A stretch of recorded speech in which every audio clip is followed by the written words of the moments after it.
El sistema nervioso, desde el punto de vista de patología, tiene muchas particularidades. Hay mucho detalle y minucia que con frecuencia es evaluado en preguntas que las intermezclan con neuroanatomía. Entonces, es muy bueno tener una idea, no de neuroanatomía en profundidad, pero sí neuroanatomía básica para poder realizar una buena correlación y responder a ese tipo de preguntas que con frecuencia se hacen. Em, en cuanto al sistema nervioso, una de las lesiones que con frecuencia les van a preguntar es acerca de la herniación cerebral. La herniación cerebral es cuando estructuras del encéfalo pasan a través de orificios naturales del cuerpo o de estructuras anatómicas intracraneales. Principalmente las herniaciones ocurren a través de la tienda del cerebelo, del foramen magno o de la hoz del cerebro. Una herniación muy típica, la llamada herniación transtentorial, en la cual se produce la famosa herniación del hipocampo. Entonces, esa es una variedad muy frecuentemente evaluada. La herniación sulfalcina es un poco más rara. En ella se hernia una parte de la cara interna del lóbulo frontal o del lóbulo parietal a través de la hoz del cerebro, desplazando y comprimiendo eh, el cuerpo calloso. Y una ya muy letal, pero no tan común, es la herniación tonsilar o la herniación de la amígdala del cerebelo, que es lo mismo. Usted siempre van a encontrar una pregunta de la herniación cerebral relacionada a un antecedente de trauma cronoencefálico. Entonces, ustedes van a ver que el paciente tiene un trauma cronoencefálico, les describen un cuadro clínico complejo, una larga evolución, hospitalización en UCI, y el paciente fallece y les van a plantear que la causa del fallecimiento está relacionada a urgencia cerebral. O puede que ustedes les digan que la lesión cerebral es, y les van a preguntar por las características anatómicas de la localización de la lesión, el sitio donde se ocurrió la lesión más probablemente. Por ejemplo, si se habla de una lesión ocurrida a nivel del cerebelo, pues van a ver la respuesta de una lesión tonsilar, o si les hablan de una lesión a nivel de la base del cráneo, la más probable es una herniación transtentorial. Recuerden que la lesión transtentorial tiene un problema grande, y es que ella rechaza la protuberancia, ¿sí? Al etniarse en la porción encefálica. Y ese rechazo hacia el tejido protuberencial produce cambios isquémicos de los núcleos de control esplácnico localizado en la protuberancia, y eso produce paro cardiorrespiratorio. Entonces es importante tener en claro la anatomía del cerebro y tener en cuenta esas tres variedades de herniación que son las más frecuentemente evaluadas en el examen. Ahora, otro tema que suelen preguntar son las hemorragias cerebrales del recién nacido. Esas hemorragias cerebrales del recién nacido tienen cosas importantes, sobre todo porque ellas tienen una asociación clara con la prematurez. Entonces, eh, cuando ustedes vean un caso de un paciente prematuro que fallece en su examen, probablemente le van a hablar de una hemorragia del recién nacido. Recuerden que mientras más prematuro sea un recién nacido, más probable es que ocurra una hemorragia. Las hemorragias cerebrales del recién nacido, por lo general, se localizan a nivel de los ventrículos o en el parénquima cerebral. Es raro encontrar hemorragia recién nacido en las regiones estructurales o epidurales. ¿Por qué razón? Porque es un raro trauma.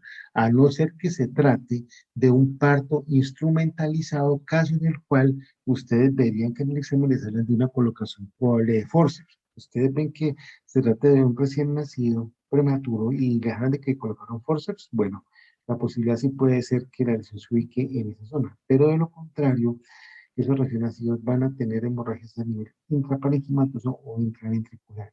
Si ustedes les hablan de un individuo que nace y que tiene un pobre desarrollo cognitivo y nace prematuro y tiene un desarrollo cognitivo, motor pobre o lento, y interrogan la causa, pues una buena causa considera como respuesta a la pregunta siempre va a ser una hemorragia cerebral del recién nacido, lo cual es muy frecuente.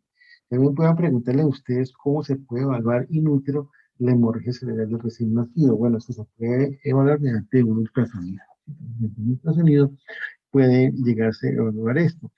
Eh,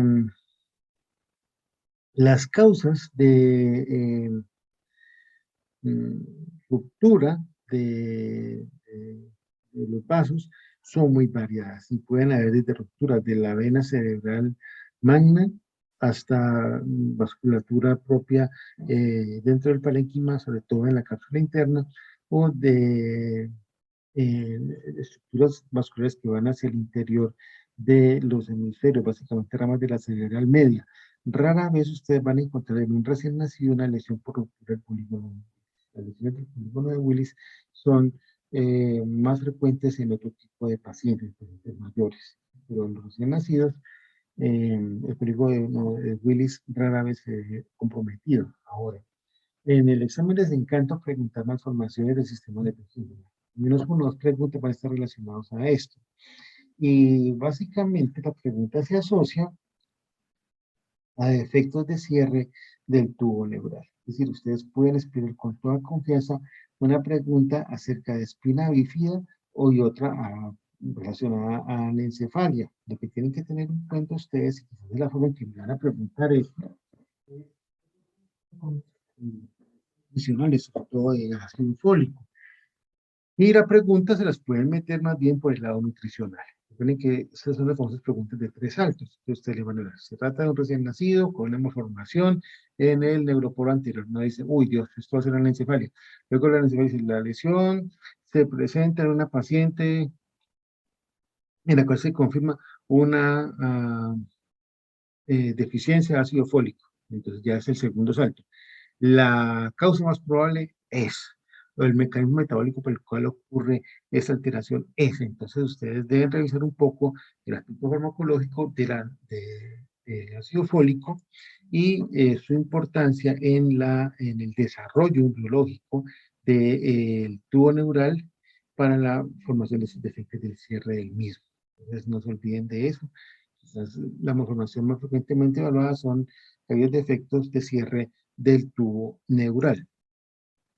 La hidrocefalia es un fenómeno que también puede ser evaluado en el examen y ustedes deben tener en cuenta que la hidrocefalia es una alteración en la cual hay retención de líquido cefalorraquídeo producida por varias causas.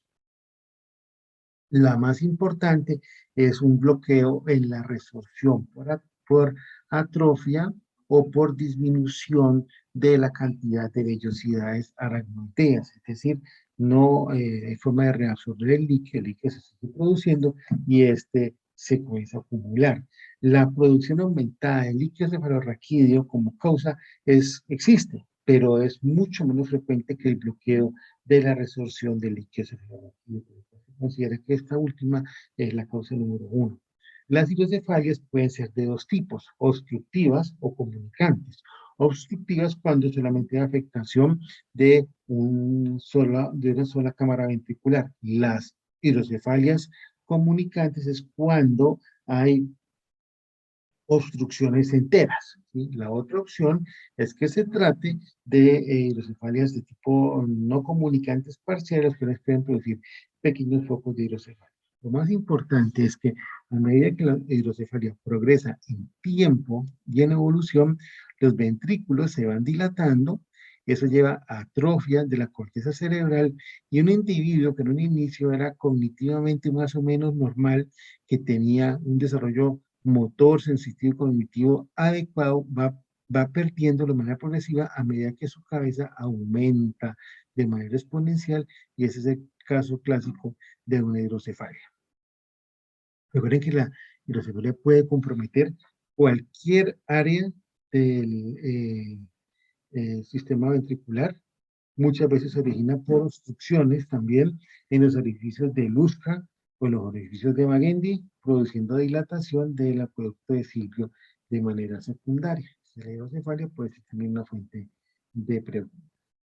Si les llegan a preguntar por un tumor cerebeloso en menores de edad, o les hablan de un menor de edad que se le encuentra una masa en una escanografía acompañado de trastornos motores, probablemente les están hablando de un medulloblastoma.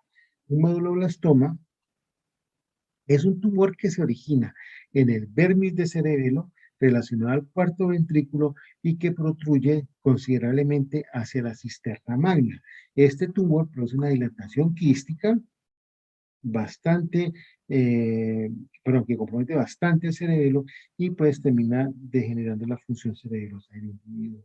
El medulloblastoma es pregunta fija cuando les estén hablando de un menor de edad que tiene una masa localizada a nivel del cerebelo. Las convulsiones, bueno, las convulsiones pueden ser evaluadas en el examen, sobre todo acerca del origen. Entonces, cuando le están hablando del origen de las convulsiones, ustedes deben saber que existen dos tipos de convulsiones primarias y convulsiones secundarias. Las convulsiones primarias son aquellas de origen desconocido, en las cuales está implicada una predisposición genética o bioquímica y cuya causa de origen probablemente no es conocido ni determinado con facilidad. Las convulsiones primarias son las más frecuentes y generalmente pues su causa subyacente no se encuentra y persiste el individuo toda la vida con su fenómeno convulsivo sin que se encuentre la causa. Hoy día, por ejemplo, se encuentran estas cirugías para manejo de convulsiones, encontrando los focos epileptogénicos o convulsivos y se tratan con ablación con muy buen resultado. Sin embargo, la causa se trata, mucho la enfermedad se trata sin conocer la causa con claridad. También existen convulsiones con una causa establecida, son las llamadas convulsiones secundarias. La principal causa de convulsión secundaria es la presencia de un tumor. Entonces, ustedes encuentran una convulsión en un paciente, siempre piensen de entrada que es secundaria y lo que les tienen que entrar a buscar es un tumor primario del cerebro o una metástasis.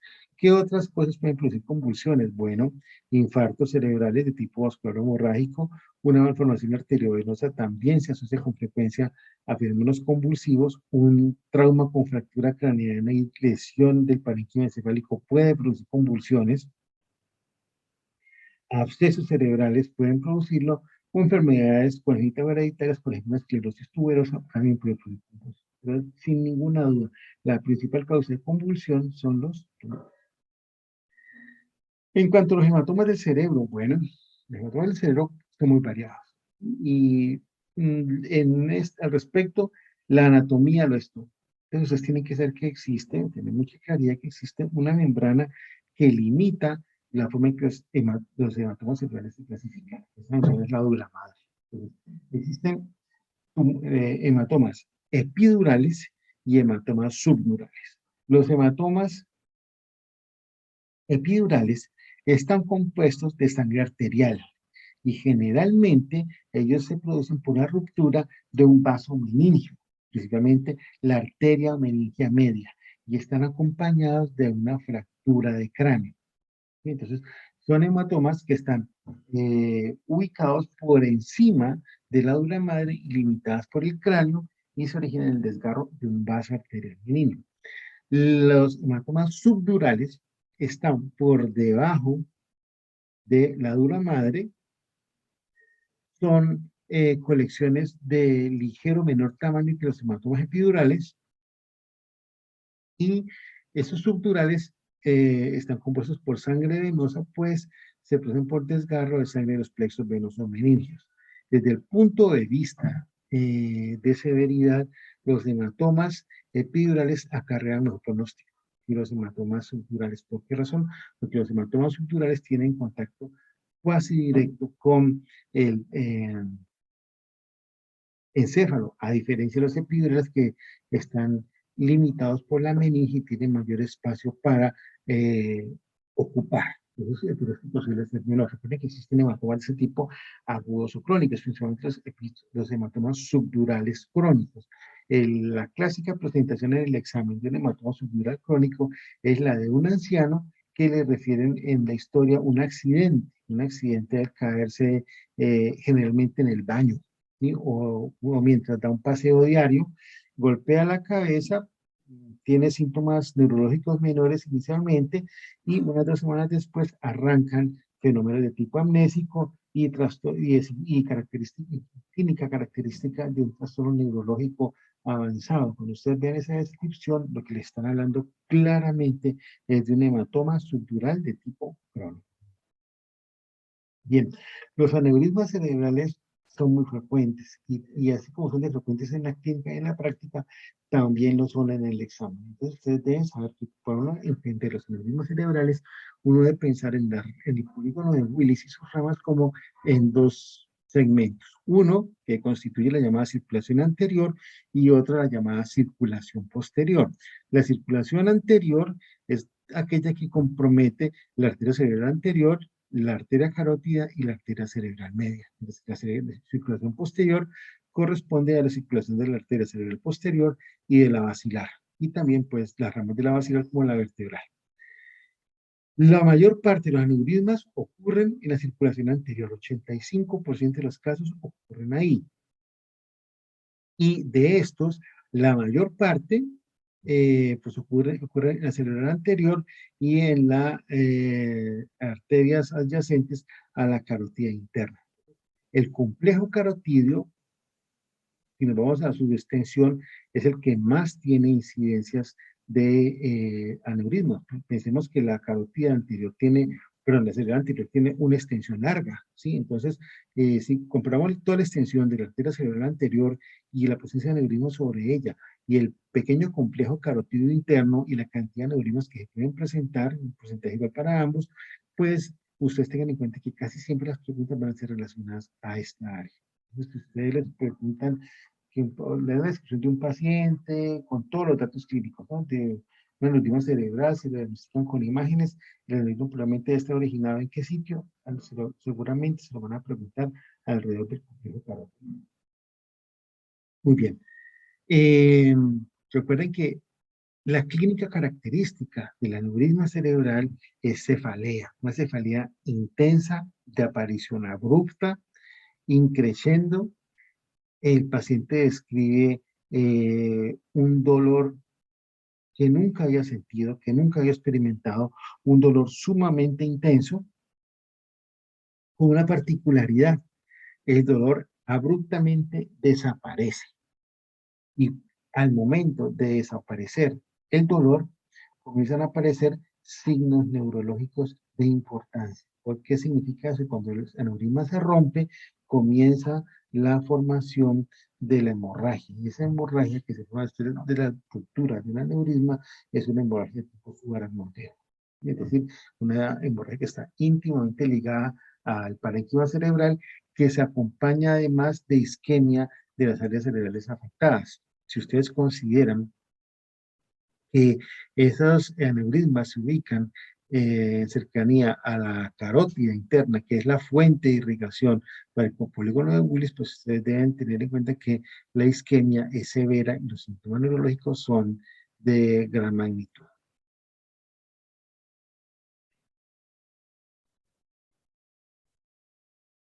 Las hemorragias intracerebrales también son frecuentemente evaluadas en el STEP 1.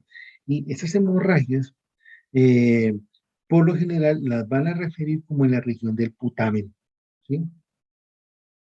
Casi siempre las van a mostrar a manera de una imagen, un dibujo, una foto, un cerebro con la hemorragia, o un estudio imagenológico, una resonancia, etcétera. Casi siempre las hemorragias intracerebrales comprometen la región del putamen o los núcleos de la base. Y la localización de estas hemorragias, por lo general, eh, o el origen de estas hemorragias, casi siempre está en ruptura de vasos de la cápsula interna. La razón por la cual estas hemorragias se originan en la cápsula interna es porque en la cápsula interna se aglomeran numerosos vasos sanguíneos que discurren a través de ella para irrigar diferentes zonas cerebrales. Entonces, esa aglomeración de vasos es lo que favorece que la mayor parte de las hemorragias cerebrales tengan un origen a nivel de la um, cápsula interna. Y el sitio más frecuentemente comprometido, pues, es el putano, los núcleos de la base. En cuanto al accidente cerebrovascular o ACV, también conocido pues en inglés como stroke, ustedes verán en el examen preferido de esta manera, stroke, pues eh, tiene dos variedades, las mismas que usamos en español, isquémico y hemorrágico. El isquémico, ¿qué es?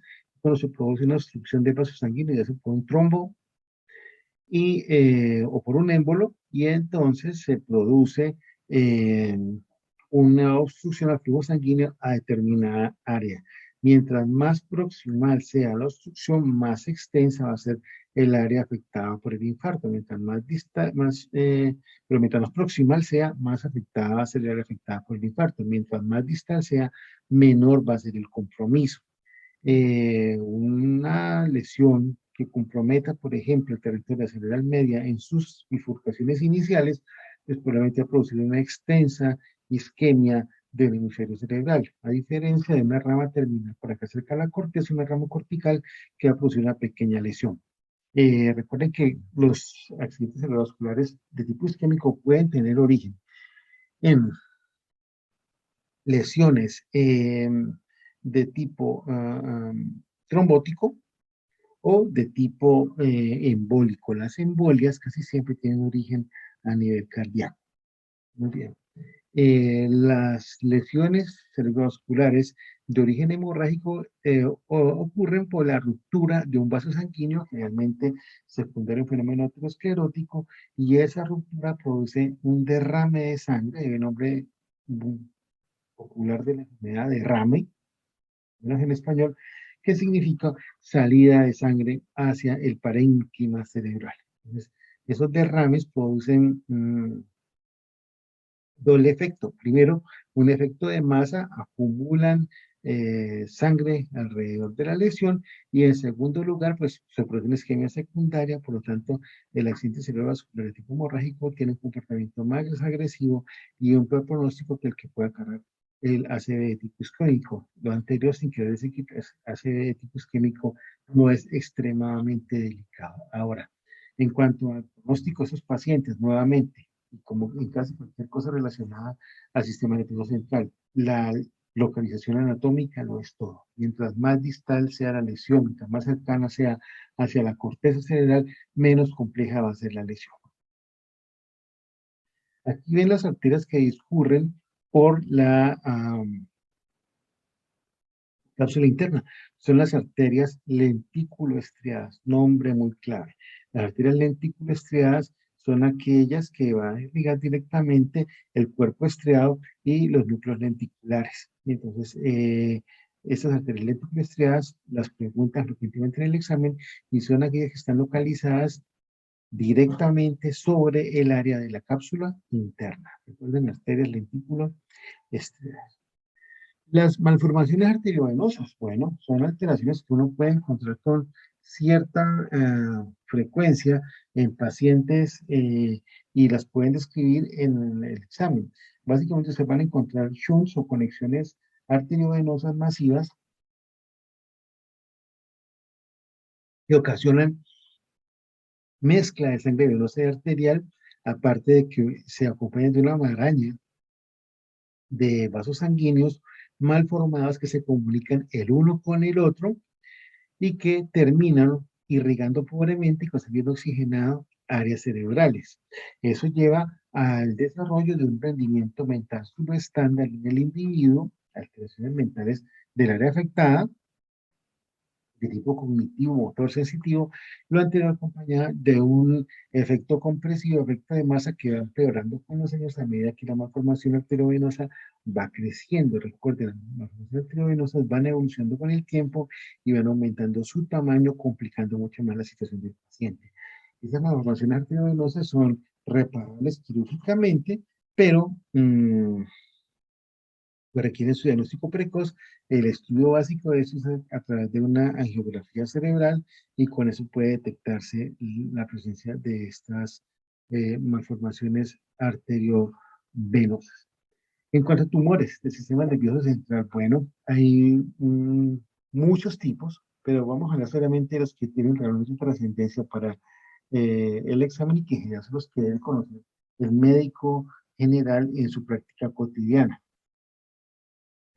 El tipo de tumor más común que afecta el sistema nervioso central son las metástasis. ¿Sí? Entonces, cuando ustedes les pregunten cuál es el tipo de tumor más frecuente que se asocia ahí o de alguna manera les hagan entender en la pregunta que se trata de una lesión de origen desconocido y que están hablando en términos probabilísticos, siempre buscan la respuesta que indica una metástasis. Si ustedes están hablando de un tumor primario, en la pregunta, sepan que el tumor primario más frecuente del sistema nervioso central no es un tumor maligno. Es decir, cuando hablo de un tumor primario me refiero a un tumor originado en el propio cerebro. Entonces, cuando usted le habla de un tumor primario a nivel cerebral, ¿sí? No vayan a pensar que se trata de una malignidad, se trata del meningioma, que es un tumor, al menos desde el punto de vista histológico, benigno.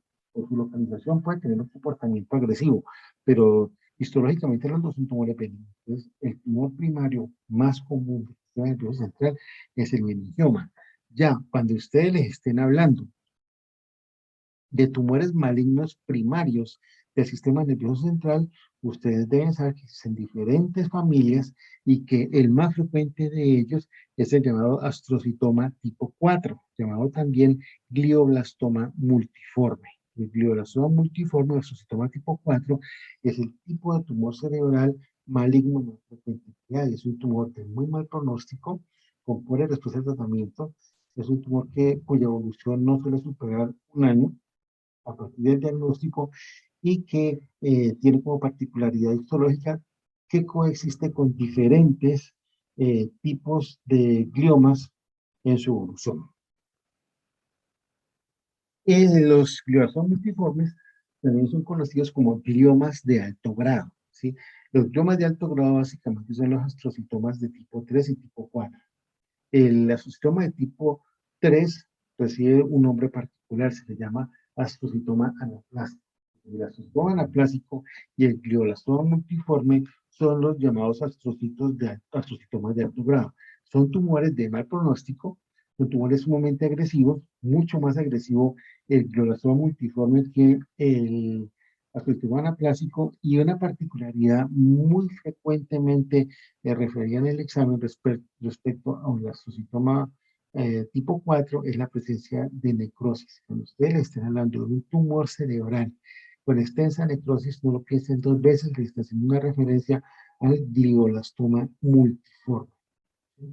Eh, los gliomas de bajo grado, astrocitomas tipo 1, tipo 2, son tumores eh, menos frecuentes, ¿sí? Pero que de una manera u otra son importantes porque son una escala evolutiva hacia el astrocitoma tipo 4 en general.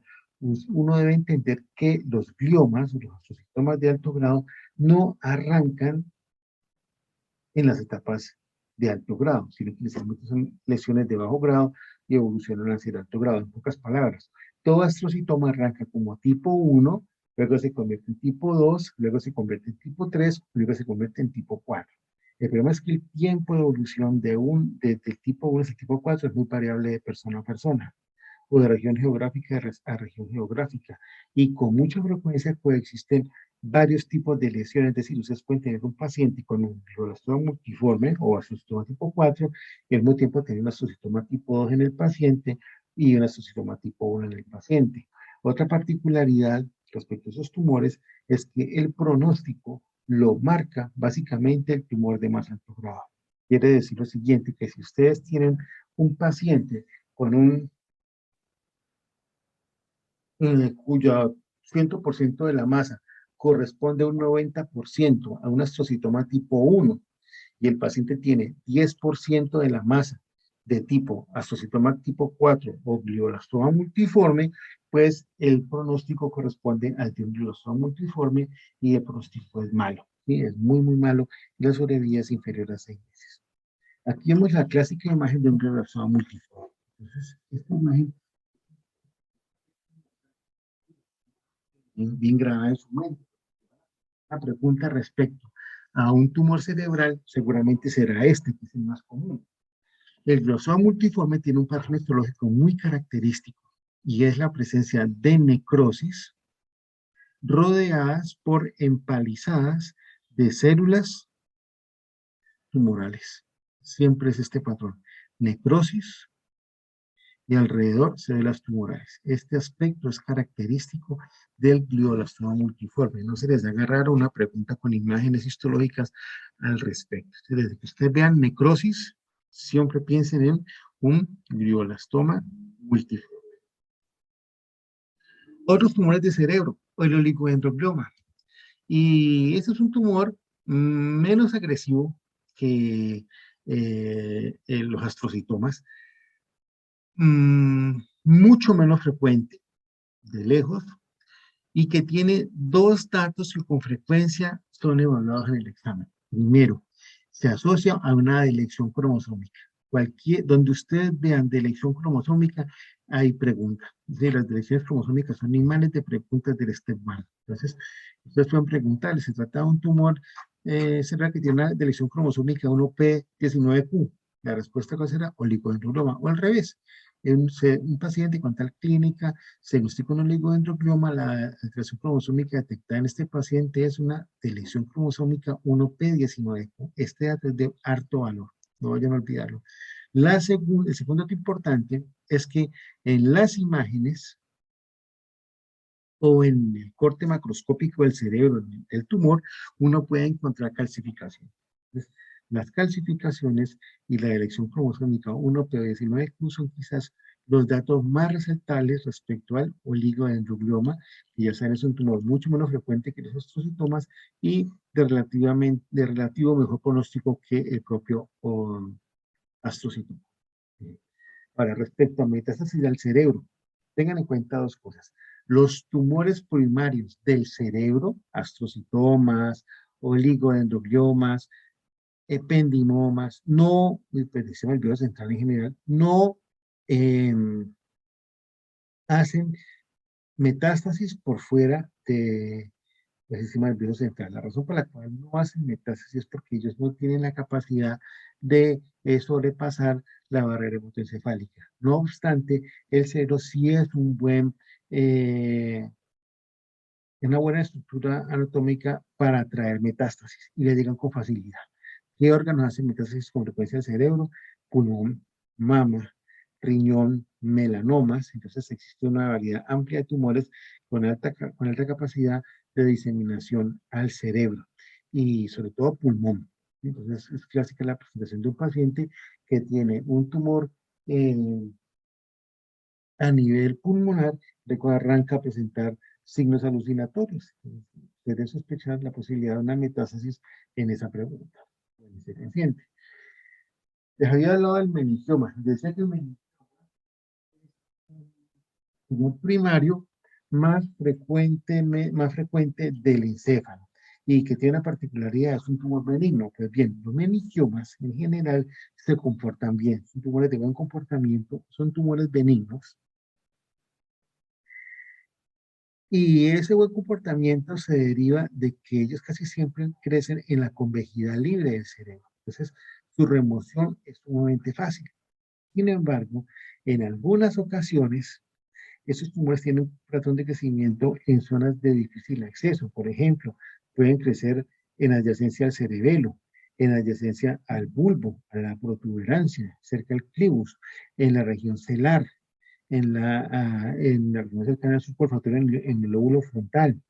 Entonces, este tipo de eh, localizaciones del tumor hacen difícil la aproximación quirúrgica, su resección es compleja y entonces los pacientes suelen tener una evolución y un pronóstico inferior a aquellos que tienen el meningioma clásico que se presenta sobre la convejidad libre de las meninges, que son fácilmente de fácil resección. Es probable que ustedes les coloquen una imagen de una masa cerebral y ustedes busquen si se trata de un meningioma o no. Cuando ustedes encuentran una masa cerebral y ustedes estén interrogándolo si se trata de un meningioma o no, busquen la masa, aquí la vemos, y busquen si esa masa tiene este par de colitas, ¿sí?, que están señaladas con la flecha, que la adhieren a las meninges. Si ustedes observan ese par de colitas, como yo las llamo, ¿sí?, estamos hablando de un meningioma. No se olviden de eso. El meningioma tiene esa particularidad imagenológica. El par de colitas que lo fijan a las meninges. Un tumor que le gusta mucho al step one es el schwannoma del octavo par, también conocido como neurinoma del acústico. Es un tumor que se origina en el octavo par craneal y que aparece en una región anatómica muy característica. Se llama el ángulo pontocerebroso. Entonces, cuando ustedes hacen referencia a una masa en la región petrosa, específicamente en el ángulo pontocerebroso, es decir, la intersección del puente y el cerebelo, y es una masa de crecimiento rápido, destructiva al peñasco del temporal, con compresión del nervio parque séptimo o el octavo, piensen en el neurinoma del acústico o schwannoma vestibular o schwannoma del octavo par, nombres sinónimos para alteración. Estos neurinomas del acústico, como les decía, frecuentemente los preguntan en el examen. Es un dato para tener muy en cuenta. También a veces les colocan imágenes como esta, pero ustedes encuentran una imagen cerebral en la cual se observa en medio del cerebro un área necrótica que la identificamos por un color oscuro, diferente al resto del parénquima cerebral, rodeada de un anillo completo, hiperlucente. Ustedes siempre les están hablando de una lesión que tiene dos posibilidades diagnósticas diferenciales. La primera de ellas es que se trate de un glioblastoma multiforme y la segunda es de un absceso cerebral. ¿Cómo los diferenciamos? Por la clínica que tienen que darles. La pregunta siempre va a estar acompañada de una descripción clínica acerca de la evolución del paciente. Si la evolución clínica que les describen apunta hacia un tumor, esta imagen siempre debe señalar a ustedes como un glioblastoma multiforme. Si por el contrario apunta hacia una etiología infecciosa, deben pensar que les están produciendo por un absceso cerebral. Lo más importante es que ustedes deben saber que un absceso cerebral siempre es diagnóstico diferencial de un glioblastoma multiforme y viceversa, ya que en las imágenes tiene un aspecto muy semejante. En las vértebras puede haber metástasis. Y esas lesiones vertebrales metastásicas frecuentemente van a ser referidas a dos tumores, próstata y mama. Si ustedes les hablan de una masa a nivel del cuerpo vertebral o una lisis del cuerpo vertebral, una destrucción del cuerpo vertebral, o una fractura espontánea del cuerpo vertebral, y se trata de una mujer, no duden, la lesión es originada en la mama. Y se trata de un hombre, pero la lesión se origina en la próstata. Las lesiones metastáticas mamarias generalmente comprometen vértebras cervicales bajas y torácicas altas, mientras que las lesiones metastáticas a vértebras originadas en la próstata suelen tener una localización entre vértebras L2 a L5.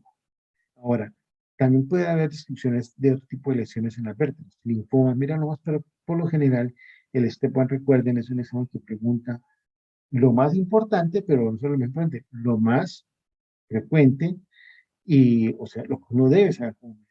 Y entonces ustedes van a encontrar que les preguntan acerca de una hepatitis mamaria en mujeres o una metastasis prostática en hombres por simple hecho de incidencia. Ahora, si les llegan a preguntar por una masa tumoral localizada a nivel espinal, pues lo más probable es que les van a preguntar por un tumor que se localiza en el filo interminal. Y ese tumor que se localiza en el filo interminal es un ependimoma. No hay más desde el punto de vista tumoral que preguntar a nivel medular que un ependimoma. Entonces la pregunta siempre estaría orientada hacia allá.